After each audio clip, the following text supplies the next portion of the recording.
Very pleasant. Good morning, everybody. Welcome to another edition of the Defo Show. Jeff DeForest, joined by my partner here, Mr. Mike Lubitz. Young Luca Panici Lubitz seems to be well under control today. So that's how we're starting out, man. We want to get off to a fast start. And always good to be with you on these Wednesdays. We go old school on Wednesdays with the great Tony Segreto. Tony Segreto will be joining us a bit later on, about 8:30 or so. And brought to you by Texas Roadhouse Restaurants. We always enjoy, and it'll be fun to dissect this college football game. How much of a postscript can we do in this thing? Oh, God. I think we did a good job yesterday. Is it tantamount to doing an autopsy if we're still talking about it? I mean, we have to let Tony comment on his beloved Miami Hurricanes. Ed as well. Ed does a lot of stuff with the Canes, and he's a big college football guy. He knows Indiana well, Big Ten guy, so... Yeah, did he feed him the pregame meal? I don't know, the Texas Roadhouse people. That would have been appropriate. They did look strong. I mean, there's no doubt about it. They were strong. They just weren't quite good enough to pull this off because of what I think two bizarre happenings. I mean, you doink one off the goal post at the end of the half, within inches of having yourself in a 10-3 ball game after, I thought the first half, Indiana outplayed Miami by a significant margin. Second half, of course, you would have to look at the scoreboard and say that was all Miami coming through. As you saw Indiana starting to fade a little bit. You hit it on the head yesterday, and maybe this is all part of it. Being a boxing guy, I always used to be leery of the stamina fighters. There was a guy a long time ago, bantamweight division, that I was pretty familiar with because I was covering a couple of guys out of Pomona, California, that fought in high contention for world championship status out of Pomona, which was the neighboring town. Alberto Superfly Sandoval, whose brother actually, Richie Sandoval, became a world champion, although Alberto Sandoval never quite got there. And my main man, Albert Davila, who did win the WBC Bantamweight Championship at one point after 3 tries. Great sports story, one of my favorites of all time, and still a good friend after, almost 40 years since his retirement. Still recounts some of those battles. Fought on the undercard of the Ali Spinks fight in the Superdome in New Orleans. A few people would remember a bitter, hard pill to swallow loss to Jorge Lujan, who was a bantamweight champion. But I mean, it was always interesting to see the guys that had stamina. One of the guys that really reflected that.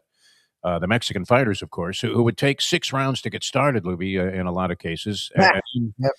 You could see where they'd be taking punches, getting outboxed, and the fact that they were still standing there made a big difference. And eventually, it just was enough as they were coming on in the late rounds. It was enough to render the superior boxer, the guy with more skills, or so it seemed, as all of a sudden a little bit of a sitting duck target.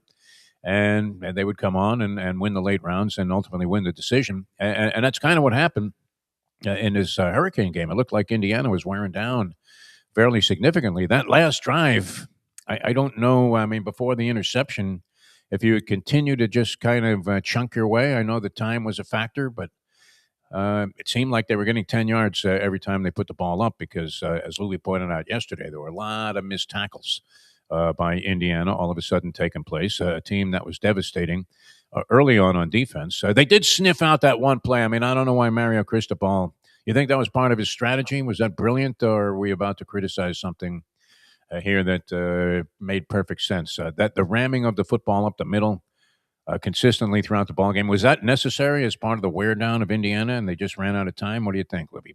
I mean, that's if the game goes another 10 minutes, do the Canes win?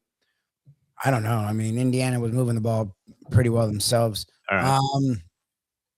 It was a back and forth affair in the second half. I mean, yes, Miami drove down and got 2 touchdowns. It's not like Indiana struggled to drive the ball. They were struggling a little bit to finish drives, but I mean, they were there, had a 4th and 5 within the red zone. They just decided to be smart and kick a field goal. They could have got a touchdown there too. It felt like back and forth. The running inside was their game. It just, like we said, wasn't going to work against Indiana. Now they did pop the one run, but for the most part, Indiana, like we thought, controlled their ground. Indiana had the second best rush defense in the country. Like there was a reason. Like I thought it was weird that they kept getting away with running draws, like versus the caliber team they were playing. And I figured at some point that would run out, but that was their offense. It's throwing it to Tony, hoping he breaks 12 tackles and running a draw. Like that's my problem with that's why I thought Indiana would win going away, because well, it wasn't a lot of variety, like you said. I don't trust their offense. Like early on, yes, early in the season, you saw Beck throwing it down the field and Daniels you weren't seeing that as the season went on. Like as the season went on, especially the playoffs, it was about ground and pound, and hopefully we get away with a big play here and there. Like that's what Did they use Mike McDaniel? I don't know. I don't know. It was very boring. Their offensive worked. I mean, they drove down the field 2 times in a row and got touchdowns. But it was, it wasn't drive. The one time was popping a touchdown, then the other time. But they got touchdowns, back-to-back drives, and they looked in control offensively in a way that they hadn't most of the game. But yeah, it was on the ground. I mean, it's trying to run the draw, and then okay, let's see what Tony can do. That's what it felt like their offense became by the fourth quarter. Yeah, somewhat unimaginative. I'm with you. I'm watching a tennis match. It's hard not to like this player, a young girl, and she's been around actually for a girl who's only 18, young woman who's 18. She's already been on the scene for a couple of years, like 3-4 years. Mira Andreeva, have you seen this young lady? I've heard of her. She's a lot of fun. She now is all over social media because in kind of a goofball fashion. And just kidding, she seems to have a great sense of humor about what she's doing for a woman who's achieved worldwide recognition and is flying around the world on private jets and playing tennis and ranked in I think she might be as high as number 5 in the world. It's possible. But I'm watching her game, and while the top players, look, Arina Sabalenka is all power. Unbelievable the way she blasts the ball. She hits her forehand harder than some men do, and had service problems with double faults, but seems to have corrected that. Doesn't have the whoops anymore when it comes to that. And she's easily defined in terms of her style because she's going to knock the crap out of the ball. Andreeva, who can hit the ball hard at the same time, puts a lot of versatility into her game. All kinds of a big variety of shots. And I'm thinking, is that not the way to separate yourself a little bit? If there was a little more variety in that Hurricane offense, Lubie, I think you've hit on something here. Would they not have been, maybe they're not capable of doing that? Is that a possibility that you looked at Carson Beck and said he's just not one of these guys that you're going to be able to run a lot of finesse plays with or mix it up? But it did seem like it was somewhat pedestrian. Run the ball up the middle and get stuffed. Or with all day to pass, Carson Beck would eventually find somebody. And as you said, you're predicating a lot of your chances of winning the game on one or two guys' ability to break 10 tackles. And I don't know that that's necessarily a championship formula, but it did get them to the promised land. I mean, they're in there with a shot to win it all, Lubie. What do you mean if Beck, and again, people aren't wrong, Beck just threw to the guy that was double covered. I don't agree with anyone that's like, well, if you just threw a little lift, the two guys are running with him. And that ball might have got picked off by the safety. Their secondary all night was making play. Like their secondary is ridiculous. So I think that they knew what they were doing. They were baiting him to make the throw, and they got the interception. I don't think that throw was getting completed. But I mean, and he launched it a little further down the field. Would he put it in a better position so his guy had it intercepted? I didn't like the decision, but what people are saying, and I was staring at what was happening, not what didn't happen. Was Tony was running wide open underneath, and he probably was. He probably was running wide because if those two safeties coming over the top to stop the big play, then Tony's going to be able. So at least you can get a first down. Remember, they only had 40 seconds and no timeouts, but they're at the 40, and every first down stops the clock. So you're close enough to get to the down in a way to then snap before the clock really starts running. So if Tony's open underneath, he's going to get a first down, clock stops. And then there was supposedly someone else who was open. So he locked in on the long pass.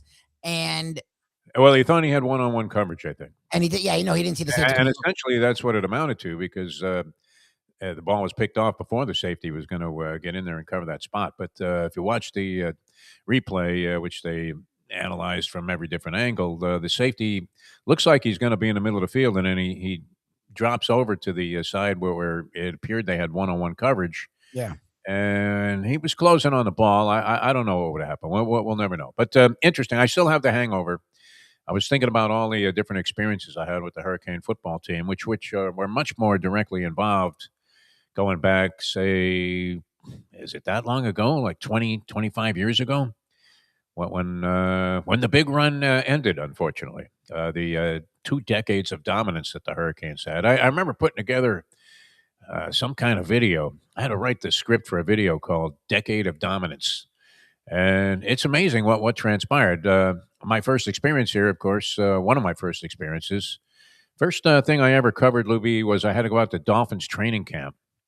I got the job at 940 Wins, my first job here, doing afternoon sports updates sometime in the summer. And it was 19, I guess, summer of 1981. And so my first experience was going out to St. Thomas University. We've talked about this with Tony.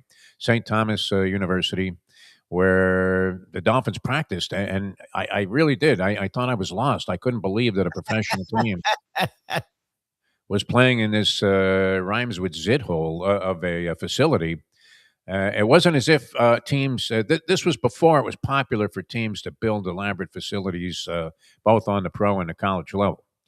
So you had other teams, the Rams, who I had covered before that, practiced at some local college somewhere in Orange County, I believe. And I come here and I thought I was lost. I'm thinking there's no way that the Dolphins practice at this place. And sure enough, there he was, Don Shula, with the chin out and everything, telling everybody, okay, let's go, 12-minute run. And the linemen were all puking. But the next thing I got into was, as the football season came around, was covering the Canes with Howard Schnellenberger. And there weren't that many people covering the Canes at that time. Of course, 82, they made some progress and showed some signs of life. And then 83 was when they won the national championship. And that was as magical a year as you could possibly have. I still remember standing on the sidelines there as it looked like they were about to lose to East Carolina, the pesky Pirates of East Carolina, who hadn't quite established themselves as being the pesky Pirates at that time. And I think they had the Canes down like 12-7 with a few minutes to go. My memory may be completely foggy on this, but and I remember going down to the sidelines, which we used to do about 5 minutes before the end of the game. And I was fairly near the proximity. I imagine with the security today, you'd never be able to do this. I think I was like standing next to Schnellenberger as Beverly was sending in the plays. And the Canes got a late touchdown to win that ball game. And that preserved their chances of, I don't even know if we were thinking about national championship at that point, because there were just too many teams that you would have to overcome in the rankings, except for the bizarre way that things shook out on that final day of the season, the 1984 Orange Bowl day, where on January 1st you had Auburn get involved in a tie, and then the Canes beating what was supposed to be. Have people forgotten about that Nebraska team and some of the Hurricane teams that played? I am very reluctant to deem Indiana as the greatest college football team of all time. I didn't see that. Did you? They're not top 20. Ken brought this up last week, and because I had started, I guess he had seen it for a couple weeks. I hadn't. I had started to see it last week, like the beginning of the week. This stuff pop up, and I just went right through it because I thought it was the dumbest thing I've ever heard. They're a really great story. And the same the age thing. They're old. They're 23-year-olds. We've seen 21 and 20. I mean, whatever. I don't care. They're 3 stars that are 23. Most teams would take a 4 or 5 star that are 22. You know, like we've seen older teams. But remember, back in the day, if you left as a junior, you were leaving early. So most teams in the 80s and 90s were there through their senior year. How old are you as a senior? 22, maybe 23. So again, this whole 23, 24 thing, I don't care. Like that's a weird thing to me. Yes, they're older. Yes, they're mature. Yes, they have an advantage. Okay, so other teams can do it. If no other teams aren't doing it, that's on them. All these players were eligible, and this wasn't playing moves. This wasn't what the Canes are trying to do to Duke right now, which is 100% civilly illegal. Like a dude's under contract, and they're trying to take him. Like what? He's under contract. That's illegal. That's wrong. What Indiana did isn't. What Indiana did was not even a loophole. It's these guys are legal. They're not as good, but they're veteran. Signetti took a chance on them, was able to coach them up, and they played well together. I don't care about that thing. It's not even that, because the great teams in history would annihilate that. They don't care about that. They're all veteran. To me, it's a great story. They came together. I think their defense is fantastic. I think their offense is very interesting. They have one NFL player. The Pons kid's legit. Their secondary is legit. Those receivers look like NFL players. They have one first-round pick. I mean, it's not even just that Canes 2001. There are so many teams because I started reeling it off. I don't know if I'm in the top 20. Like, there's so many. I mean, I don't even know that. I mean, we probably were too lazy to do it, but do you really have to research that? I would never think that I'm this off the top of my particular head. Indiana team was the greatest college No, football team. I can name again the 2019 team better, 2013 FSU team No better. denigration. It's not. I'm not bitter. No. The 2010s Bama teams. That LSU had some teams in there. You talk about the Some FSU Miami teams from 99, Miami 2001, Miami the late 80s, FSU 93. Again, FSU 99, the Nebraska teams in the mid 90s, the Penn State teams in the 80s. Some of the Ohio State teams with Urban Meyer, the Ohio State team that won last year was I think would have been just as good, if not better. There's a ton of teams. Again, they didn't win, so you want to put Indiana. There's some teams I put them ahead of. USC, the early 2000s. That Texas Florida State has had better teams in this Indiana. Well, I said I just named two. Yeah. I just named 3 FSU teams. Right. Miami, again, the 2001, 2002 team. Like, they didn't win, but I think they beat this. Like, you say, okay, if you want to say they had to win a title to be in that, fine. I still would put like 20 teams again. There's some of the Clemson teams that were unbelievable. The Oklahoma teams in the 80s with Switzer, like USC back in the day. Again, you want to go USC in the 70s, 80s. Like, I'm not even trying to be. That's why I don't like that they're doing it, because I think it does what you and I now do. Well, you're now going to sort of discredit them for better teams. Just why can't it's like the LeBron Jordan thing? Now you're discrediting LeBron. Like, to me, you want to later on look back, fine. But right now, I would just give them credit for being a really cool story and the best team this year. They were the best team this year. Legendary-wise, they're not even in my top 20. There's so many teams that I think would beat. I don't think they beat the crap out of them because they play smart. They play sound. They're disciplined. They're well-coached. But they don't have the talent that any of these teams have, and they did all those things. Like, they don't overwhelm you the way some of these teams did. In terms of you just look in awe and say, "My God, what can't they do?" And they nearly lost this game. So and they nearly lost to Penn State earlier in the season, and they nearly lost to Ohio State. Yes. This is a team that could have just as easily lost 3 ball games as gone 16-0. But I think it's a bit much to look. I like Fernando Mendoza. What I see from him, all glory to God aside. Not sure that God had that much of an interest in the ball game, but look, however this kid lives his life, he seems to do all the right things, say all the right things. A hard guy. He almost seems like he's generated by artificial intelligence. Yeah. To take the beating that he did and the demeanor that he did after the ball game, you got to love it, especially when, as we said, from an officiating standpoint, I'm not sure. I mean, the World Boxing Council wouldn't have approved these officials. They did look like they came out of the WWE. I really was. I was waiting for somebody to scream, "McMahon!" How long are you going to let this go on? All right. So anyway, we'll get into that with Tony and Ed Garcia a little bit later on. We'll get their reflections on it. In fact, that's right around the corner. A few things happening that I was taking a look at, Lubie.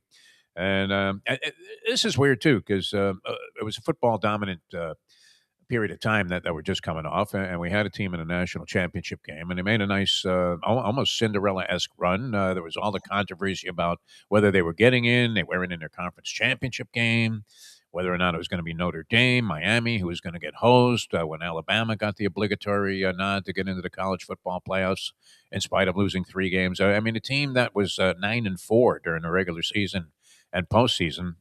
Were they 10-4? I guess they won a game, Alabama.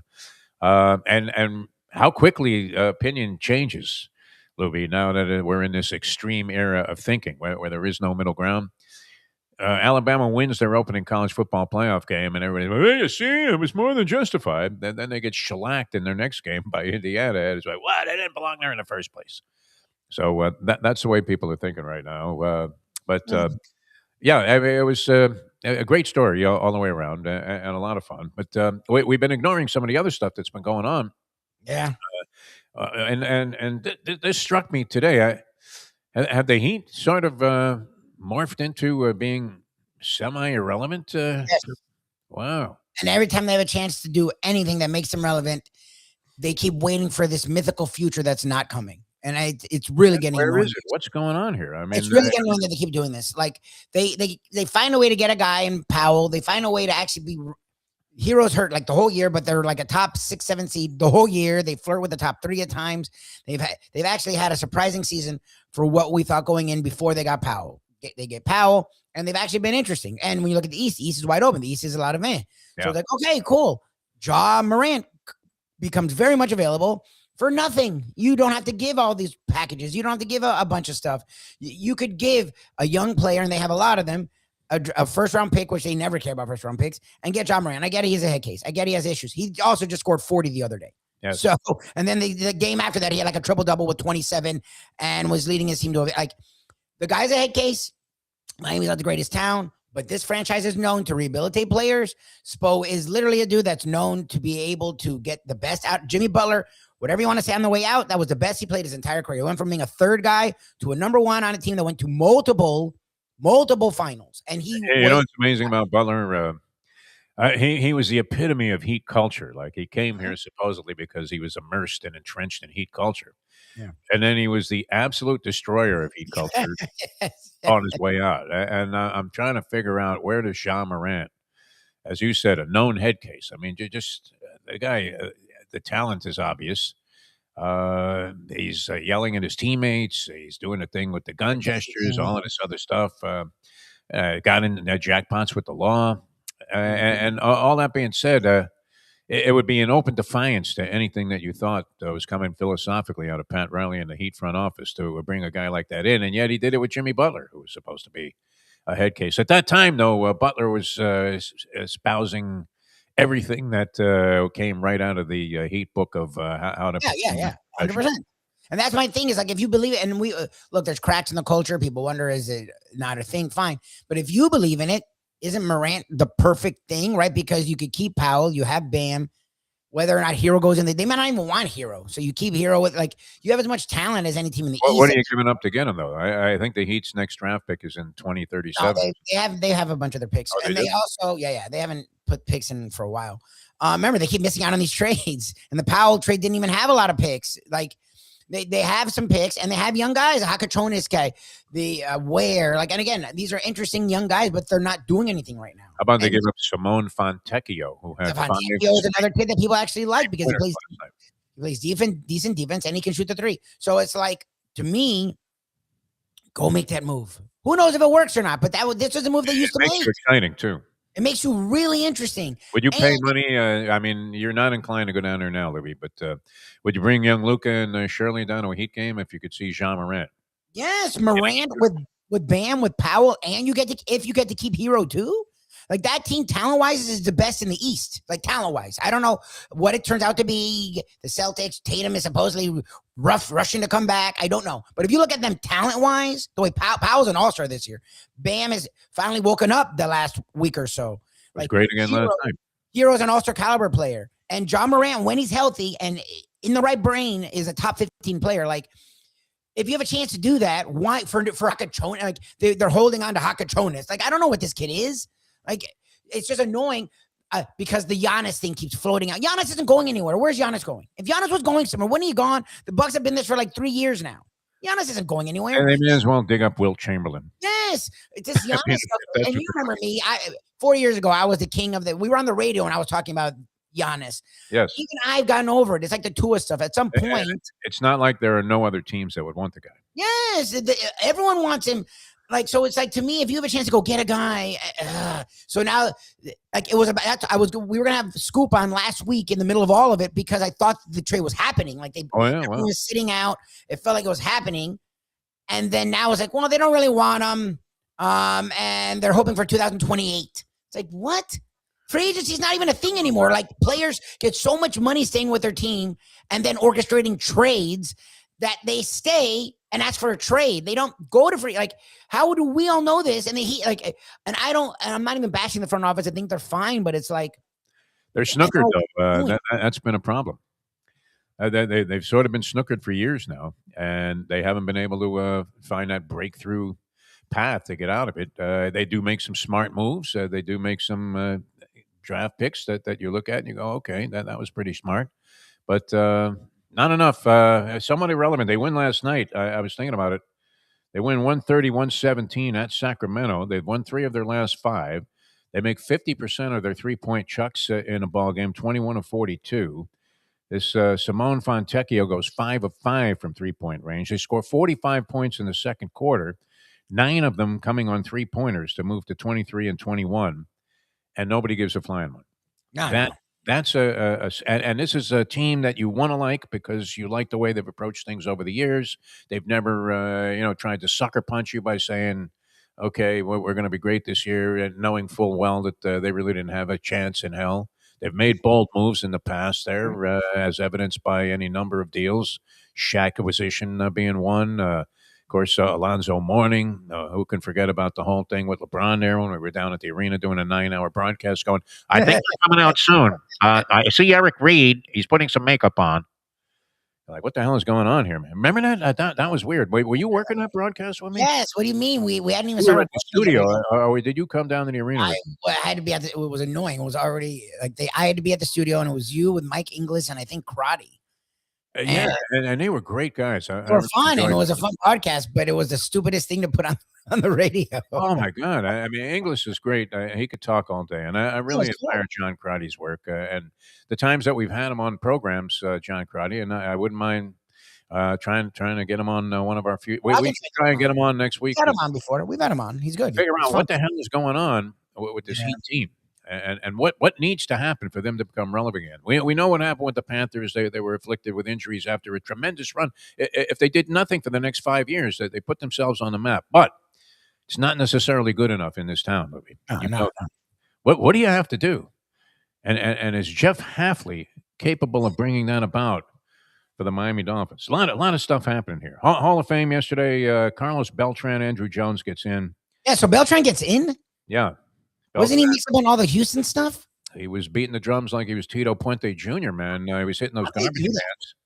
Baseball, I will let him on because he played professional baseball. What are the standards? How did baseball do? Okay, so the steroid cheating's bad, but actual cheating is okay.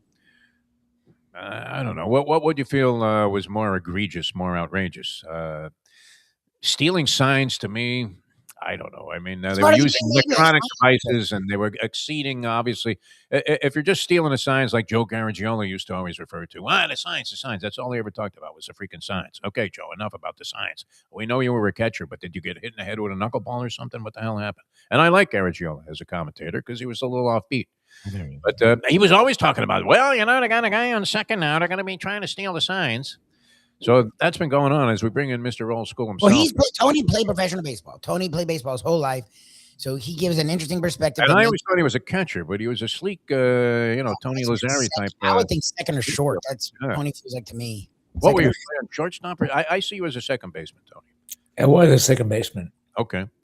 And so steroids just so bad, and sign stealing's okay. It's a part because people gave the Houston Astros a lot of crap. Like this day, Yankee fans are like, well, they took our title. I'm like, I don't know if it was that definitive. What was that, Tony? I just don't understand. Stealing has been around since Ty Cobb. But rigging the stadium so you're getting like, I mean, they're not even stealing. It's one thing if I recognize, hey, the minute this guy looks to his left, he's going to first. That's one thing. But then stealing the signs, from the dugout, and then you're doing a thing with a walkie-talkie, and then you're looking into the sky, and the Altuve's wearing a wire as he crosses home plate.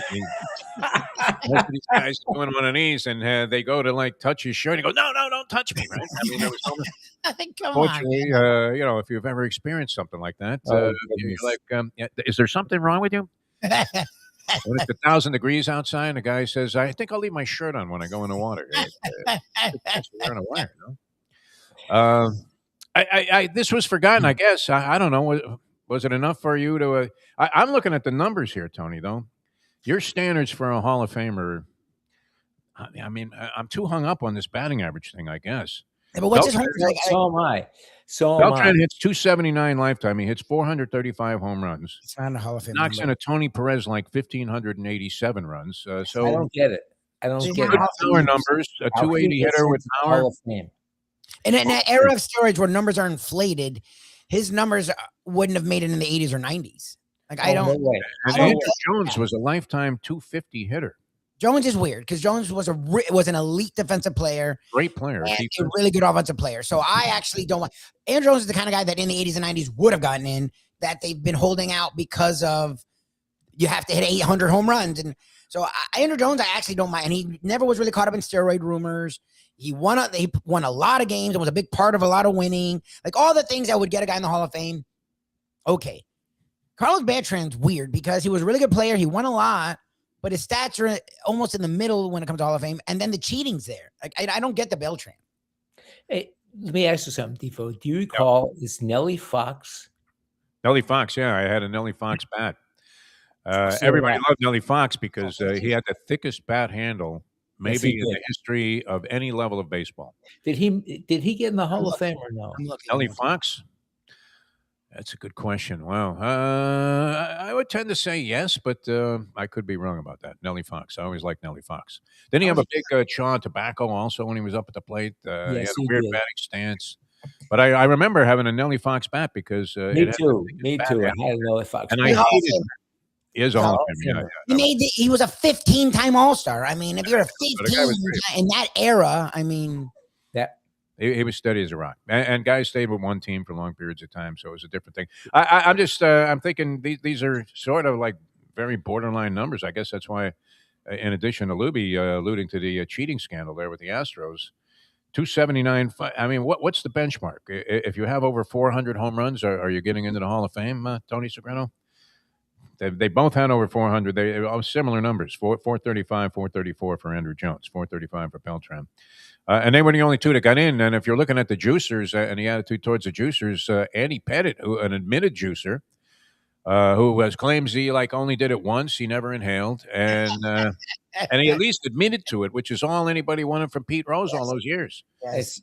Pete would have got into the Hall of Fame. He said, "You know what? I regret this. I'll regret this to my grave. I was betting. I couldn't help myself. I had a sick addiction, and I was betting on baseball, but I never bet that Pedro Bourbon would come in the 10th inning of the game after pitching 6 straight nights and give up 6 runs so we would lose." The guys are in control of a team when the coach is betting on the games. I don't know, Tony. I know you like gambling, but maybe its influence has finally exceeded the boundaries of maybe not impacting integrity of the game, so to speak. All right, we're going to come back with Tony, and we'll also have Ed Garcia. A lot of stuff to talk about here on the program the rest of the way. We'll get Tony's reaction to the game. We kind of spent a lot of time dissecting a game that's 2 days old already, but it's interesting from a lot of different perspectives. We have a new head coach with the Miami Dolphins. We'll get into that. That was Tony Segreto. That right there. Yeah. You could spend 5 hours telling me why he's the best pick. Lubie says everyone around the league loves Please tell me why he's the best pick. It's so weird what's happening because down here we're not happy because we had designs on Harbaugh, then I guess Stefanski and people with the Shula lingering. So down here we're not happy, but everyone around the league thinks it's an amazing hire. It's the first time in a long time that Dolphins have gotten credit for a hire. Like, remember, McDaniel was like, a lot of people like me were excited, but people were like, oh, this guy was a run game coordinator. He was offensive coordinator for a week under an offensive head coach. We don't really know what he is. He's 15. Like, no one really knew what McDaniel was. People are really giving the Dolphins a lot of credit, and down here we are not happy at all. It's like the weirdest dichotomy because people who know the NFL love Hafley. Hafley, again, was a huge candidate he interviewed I think at every position, and 4 of the places supposedly were going to make him a finalist. Like, he could have been hired at multiple jobs. And down here, people are like, I'm throwing my season tickets in the garbage. They did it again. It's like, they didn't do it again. This was an exhaustive search. They interviewed 10 people. I tell you what. But it's a premature evaluation. I mean, the guy's resume makes you think, wow, what a dedicated guy that really rose from the lowest of levels there. He was an assistant at Albany, for God's sake. Did a reasonable job in a tough spot there. Boston College hasn't been much for a while. Lucky to sniff 500. It seems every year he goes close to 500. Was respected with the Packers, but we don't know what he's going to be. Do we know enough about this guy to say one way or the other that this is a good or a bad move? He doesn't have the name value. I mean, when you see Tomlin and Sean McDermott are available, and Stefanski was available. That's the people's problem is what's out there to go with. Again, Minter's done a really good job with the Chargers. Would have been That's what I was looking for. They Just won't want PR to move. Yeah. PR move. But it's, I don't know. Do you know this guy at all, Chris Shula? I mean, was he sitting on your lap when you were doing the Don Shula show? No. Is he the son of David Shula? Yes, he is. Oh, is he? Okay, so I've always wondered who's his. They don't talk about the dad, even though both dads are famous. They never talk about the dad. They always talk about him. I'm thinking, and I mean, just having known both Don and David was always a pleasure to encounter. He was a great guy. His head coaching career wasn't exactly the kind of stuff that's going to have him debatable as a Hall of Famer, but a very level-headed guy and capable. I mean, he became very successful running the Shula. So maybe this guy's got the mental chemistry from the Shula DNA, and seems to have acquitted himself very well. I mean, look, his team's sitting there in the championship game.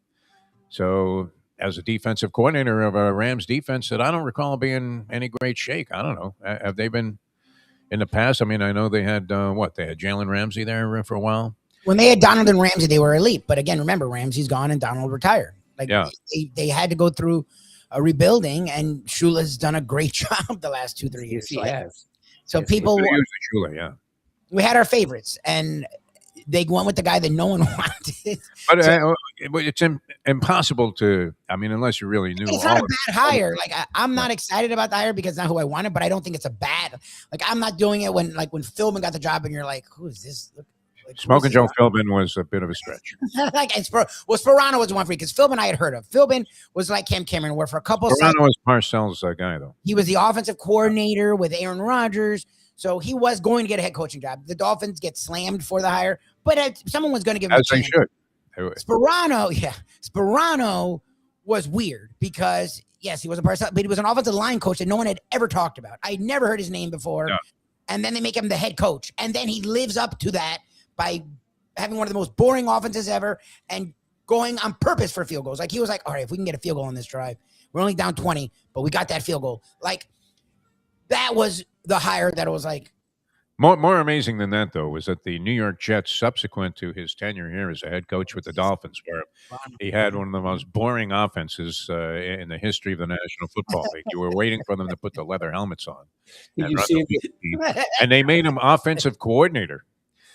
That was incredible. I mean, you talk about a stretch of the imagination. This wasn't even Peter Principle. I mean, that was just outrageous that you would see a guy that had no offensive acumen whatsoever become the offensive coordinator. But it shows you at least the Dolphins, no matter what this Hafley guy does, Tony, are ahead of the Jets.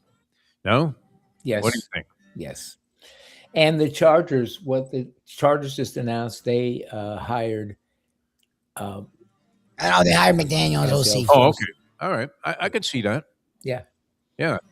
Now he gets to be with Herbert. And Jim Harbaugh's no stooge, I would think, when it comes to evaluating assistants and what help they could be to him. And he certainly understands offense, having been a quarterback and having made much out of guys that you would have thought. I mean, the job he did with J.J. McCarthy, I thought was pretty incredible there in Michigan. Really good. Really good. So he probably, I would think he would have really good judgment about who to bring in. So interesting to see that. And we wish McDaniel success. Not too much success because of the fact that, I don't know, if the Chargers – look, the Dolphins, they just don't strike me as they're going to be real contenders anytime soon because they don't know what they're going to do at quarterback. So that would be the biggest problem. All right, we're going to have to take a quick break here, Tony. We'll come back with more. We'll get your thoughts on a bunch of different things, and we'll do a little old school. Ed Garcia is going to join us as well from Texas Roadhouse Restaurants. We'll be back with all of that in a moment. Now that it's 8:42.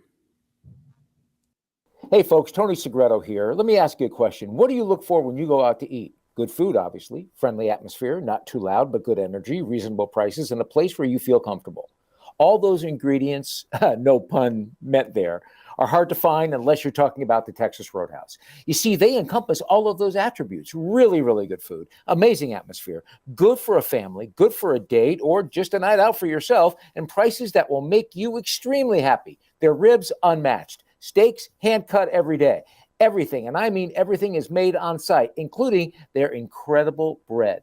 It's the one day, folks, that you can forget about low-carb diets. Trust me when I tell you, Texas Roadhouse, your restaurant, your destination when you say, where should we go and eat tonight? From the newly renovated sports bar to the beautiful bayside views captured at the Tiki Bar, Jimmy Johnson's Big Chill has it all. Located at mile marker 104, the Big Chill also offers waterfront dining while experiencing breathtaking sunset views of the Florida Keys. It's simply the hottest spot in the Keys to cool off. That's Jimmy Johnson's Big Chill at mile marker 104 in Key Largo. For more information, call today at 305-453-9066. Joe Bees. The bees collect the pollen, bring it to Joe, he packages it, and he gets it to you. It's simple, 100% natural, and it's good for you. There's only one place to get Joe Bees, and that's from me. Joe B. If you want to look and feel good, call 877-300-5632. What we gonna do right here is go back, way back into time. We are now kicking it old school with the one and only Tony Segreto. Brought to you by Texas Roadhouse. A special shout out here as we begin this segment of Old School with Tony Segreto. Ed Garcia going to join us from Texas Roadhouse Restaurants as well. But our man Eric Brandon, I see the boats whizzing by in that Big Chill advertisement, and I couldn't help but think of Eric Brandon, the Weekly Fisherman, which was a program that followed, and guy's been doing it. He's going to break our record, Tony. Do I congratulate him on breaking our record? I think we had the longest running weekend sports show or show of any type. We were eclipsing, eventually we eclipsed Mama Leone's matzo ball show. Oh my God. She had like a show. She was buying time on one of the barter stations and was on for like 20 years. I don't know. Somehow we racked up like, I don't know, maybe 20 some odd years of doing the trivia challenge on Saturdays. And Eric, with his Weekly Fisherman, followed this program. Or no, he preceded us. Actually, he was on even earlier because let's face it, no point going out on the water at 10 o'clock, right? You may as well, just cash it in for the day and go to the track. So, yeah, he preceded us, and I loved his show. I loved, and he's still doing it. So he's going to eventually have more years of consecutive weekend airtime than we did with the Trivia Challenge. And couldn't be happening to a more deserving guy. Great voice. Eric Brandon? Very well. FM channel, yeah. Having some back issues right now. That's something I don't wish on anybody. Oh, no. That's worse. I've been lucky, Tony, so far. But, man, it's hard to overcome. Let's face it. You have a back issue? I don't really have any back issues. No. I mean, this guy's going through fusions and this and that. And it looks like you're watching, some video of an emergency room every time he puts up a post on social media. It's incredible. Yes. All right, Tony. So you're not happy then with this Dolphin hire? What's your rationale behind it? You wanted a sexier guy, a more experienced guy. Chris Shula, I know, obviously, was something that I thought it's interesting from so many different angles. If this guy somehow managed to resurrect the Dolphins' legacy and bring them back to serious contention for a few years, what a story, huh? What a story! But what do you think? I'm not dissatisfied with it. Okay. I'm just so he hired him. It's like if we hired Brian Dayball or something. No, at least he was a coach. It'd be as if we hired you. You know what? It's funny because as involved in sports as I always was, playing sports, and I still, like to get out there and hit the ball there on the tennis courts. You have to pick your opponents wisely. It's especially good if you have a guy who's completely immobile and can't see at night, which that's me. Is winning everything. I don't know. Is Lombardi right? What do you think? I mean, is it all about the camaraderie, Tony? What do you make of that? All right. So anyway, you're not happy. You're not thrilled, but you're not going to immediately dismiss the possibility that maybe I'm not knocking at anyone's door and telling them, do you see who the Dolphins hired? Not a lot of talk. I mean, it didn't create any big buzz. That's for sure. No one's happy. People at least the Joe Philbin hire, everybody was asking, what the hell? Who is this guy? Did he have a personality? Which it turned out he did. Lubie and I found that out. He had a little bit of personality. Yeah. As did his staff. It's a shame they didn't win more. Yeah. He was one of those guys, Tony, that I could see you, thinking was a truly decent gentleman. That He kind of, was. He yeah. was. He was. That doesn't win necessarily, does it? I don't know. Do you have to be an asshole to win? Nick No. Saban's become much more of a gentleman. I actually can like listen to Nick I Saban.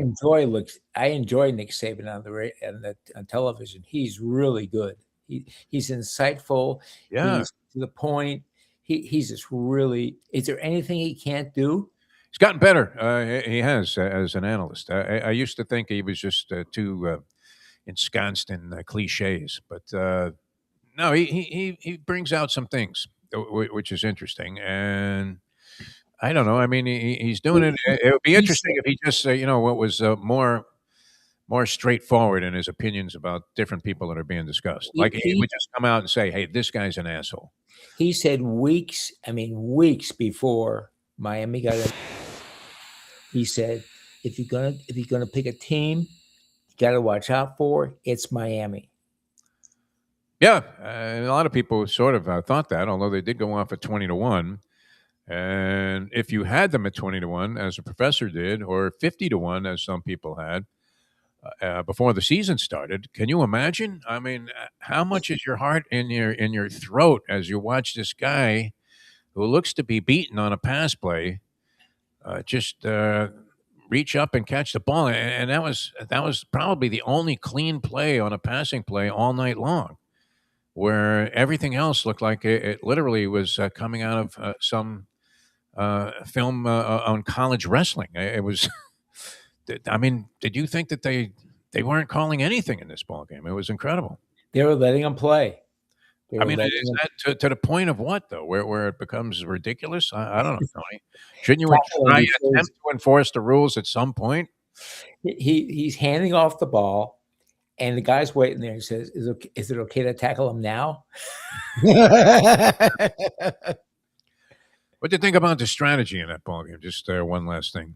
I don't know. Can you fault Mario Cristobal when you have the ball with a chance to win a ball game, and it looked like they had tired out Indiana's defense to the point where they were moving the ball pretty easily down the field, weren't they? On that last drive, didn't you think they had a real possibility to score?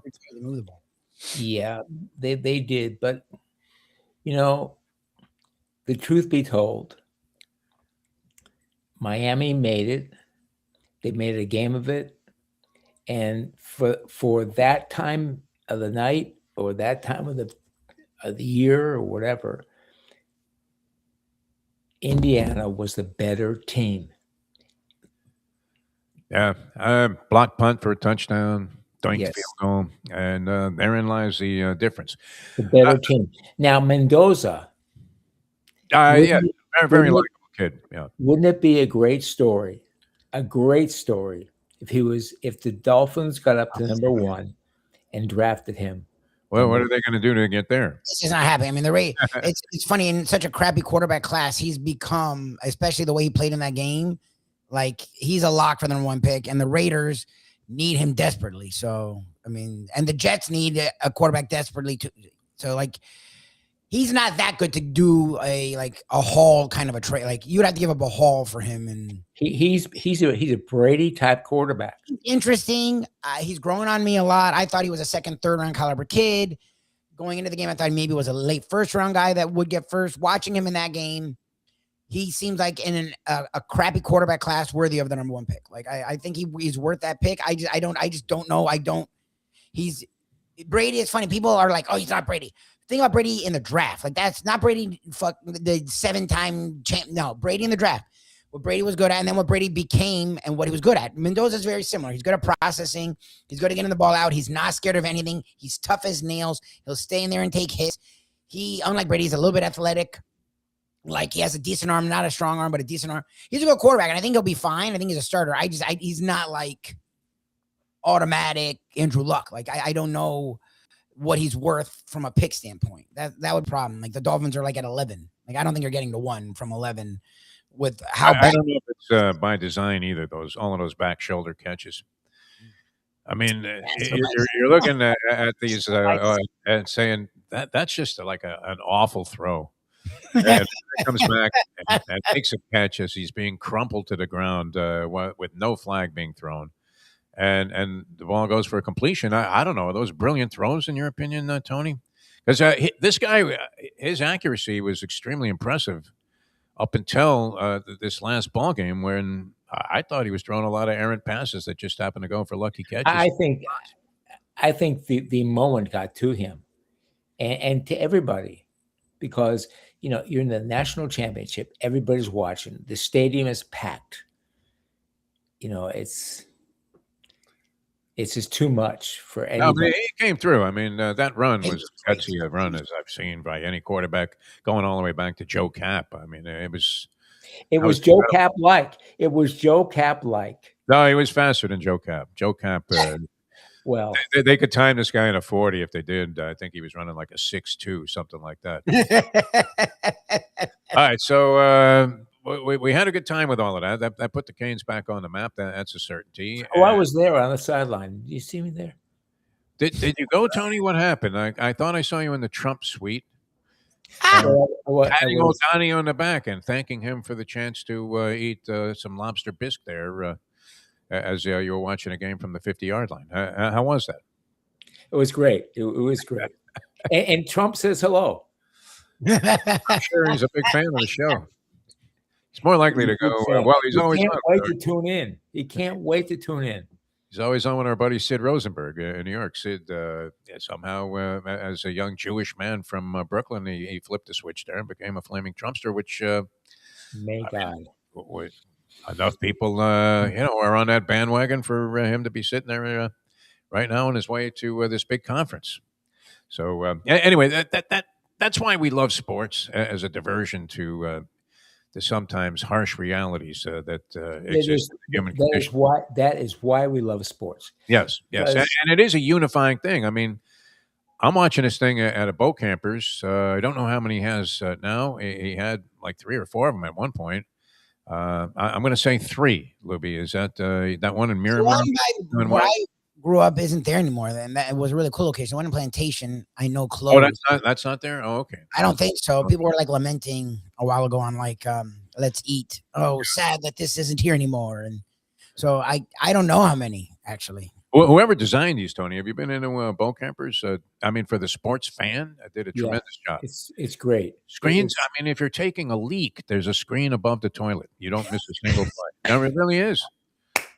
Let's go to boat campers and take a leak.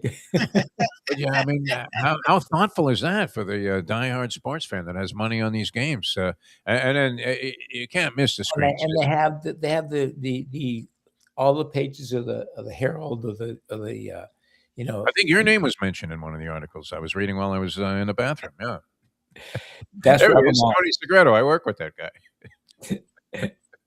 It was surprising to me a couple of things. I mean, it was great to see an atmosphere where everybody was sort of united around something, even though you have people rooting for both sides. It surprised me the number of people that were Indiana fans. We were talking about this yesterday. That were Indiana fans that were in this bar cheering on every move that. Lost Defo, and Defo's not back. Hold on. We just lost him. He's here. I'm back. He's here. I'm back on track. But anyway, yeah, I was amazed. I mean, and we started thinking it's possible that like people from Indiana just came down here. I mean, how dedicated of a fan are you if you're not even going to the game? I said to my wife, it would be about 60-40 Indiana.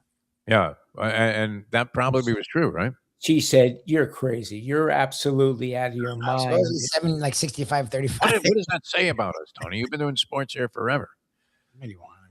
Should that not have been a shutout? I think it's more insane.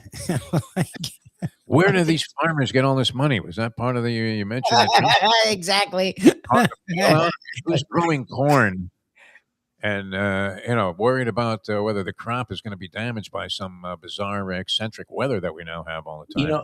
I remember. What was it?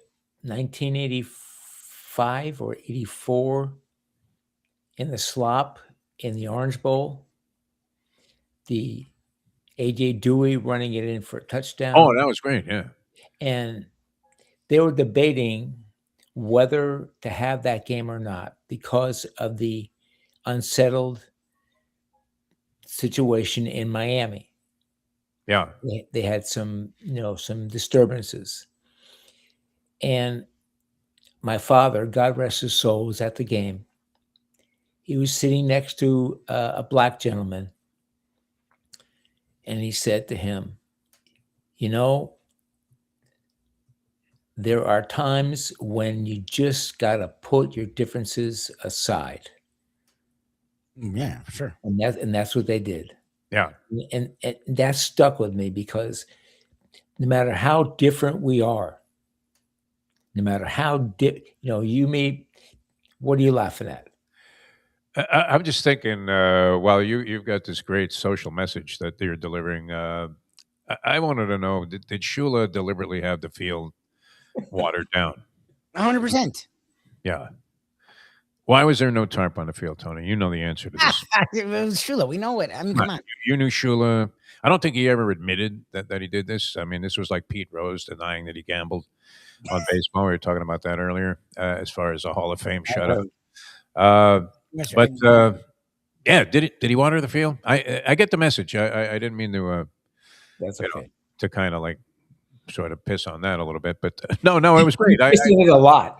It was very unified there. I mean, people. I did see some police intervention. Looked like maybe, I don't know, there might have been something going on there. It certainly was quickly snuffed out.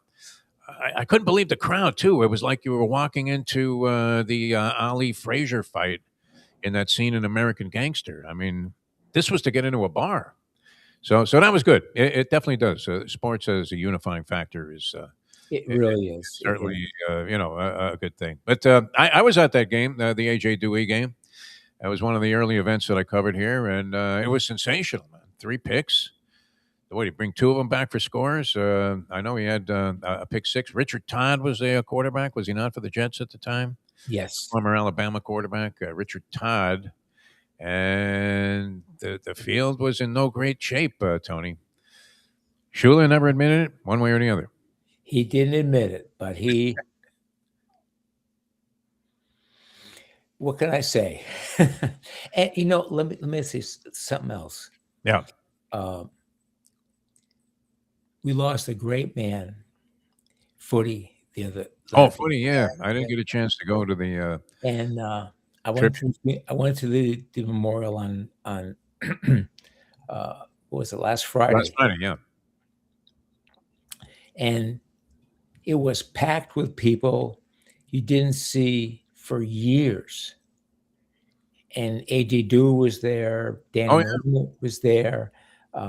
Just a great tribute to a great man.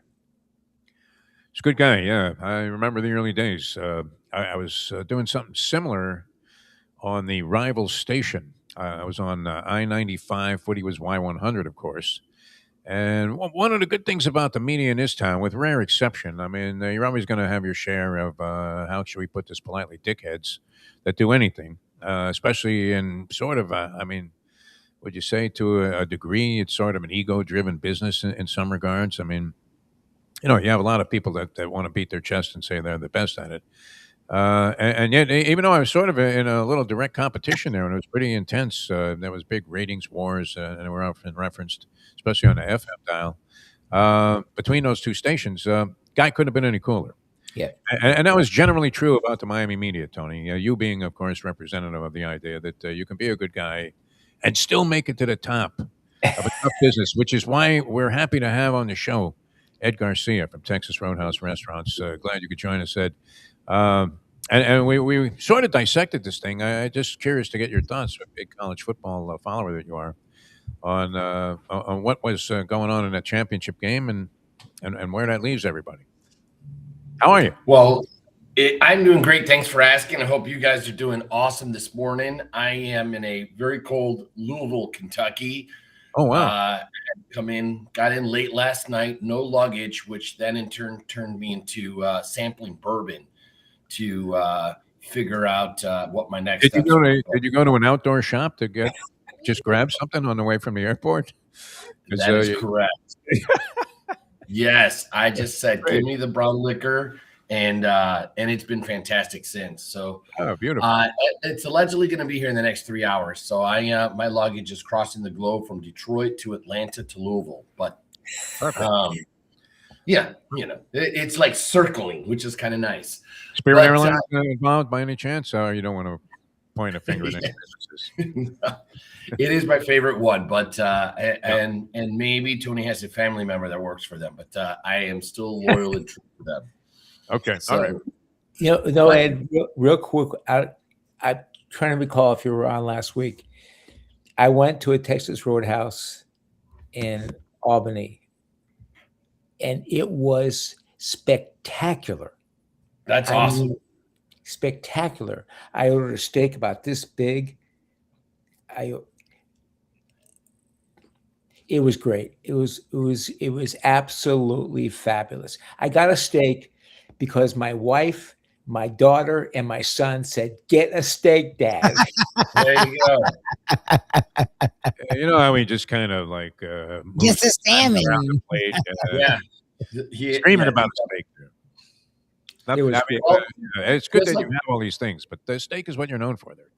That's right. And well, heck, the FDA said, "Hey, the steak is great to eat again." I don't know if you saw that, but they took it off like the protein list like 8-10 years ago, and they brought it back saying, "Hey, it's a great piece," which is going to bring a challenging year where cattle is still a little tiny. But just like that steak was fantastic, that game on Monday was fantastic. And a lot of people ask me, who I'm going to cheer for, and I have a loyalty because, I live in South Florida, and I know everyone knows that I'm a Detroit Lions and a Wolverines fan, but, it's cool to see, your backyard, getting in there, and something that they accomplished, to be playing essentially at their home field for the championship is really, really cool. And, I'll say they kind of started off a little bit, soft. They didn't get a good feel for the speed of the game till obviously the second half. I mean,